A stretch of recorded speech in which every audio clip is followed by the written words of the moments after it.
नमस्कार, SPN 9 news में आपका स्वागत है। महाराष्ट्र की राजनीति में मची सियासी उथल-पुथल को लेकर दिल्ली में सियासी सरगर्मियां बढ़ गई हैं। महाराष्ट्र जिस तरीके से राजनीति का केंद्र बिंदु बना हुआ है, आगामी 90 दिनों में महाराष्ट्र में विधानसभा के चुनाव होने वाले हैं।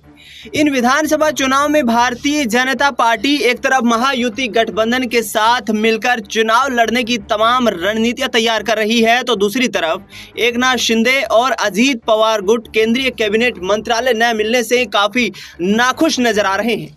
ये कहा जा रहा है कि जब चिराग पासवान, जीतन राम मांझी और इसके साथ साथ अनुप्रिया पटेल और इसके साथ साथ बात करें उत्तर प्रदेश की राजनीति में बड़े चेहरे के रूप में प्रख्यात जयंत चौधरी को जब केंद्रीय मंत्री बना दिया जाता है, तो आखिरकार शिवसेना और शिंदे गुट के विधायकों को, सांसदों को यहां पर मंत्री क्यों नहीं बनाया जाता है।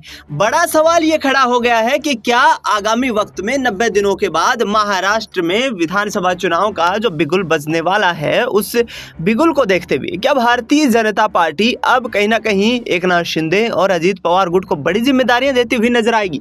लेकिन यहां अजीत गुट की तरफ से ये कहा जा रहा है कि हम किसी भी फैसले को लेकर आगामी वक्त में स्वतंत्र हैं, कोई भी चीज यहाँ कहीं ना कहीं दबाव महसूस नहीं किया जाएगा और भारतीय जनता पार्टी अपनी रणनीतियों को जिस तरीके से तैयार कर रही है, उन रणनीतियों को अमली जामा पहनाते हुए नजर आएंगे। आपको बता दें कि भारतीय जनता पार्टी इस वक्त महाराष्ट्र में देखा जाए तो सबसे बड़ा राजनीतिक दल है। सबसे बड़े राजनीतिक दल होते हुए महाराष्ट्र की राजनीति में कहीं ना कहीं एकनाथ शिंदे और अजीत गुट के ऊपर काफी कुछ दारोमदार नजर आता है।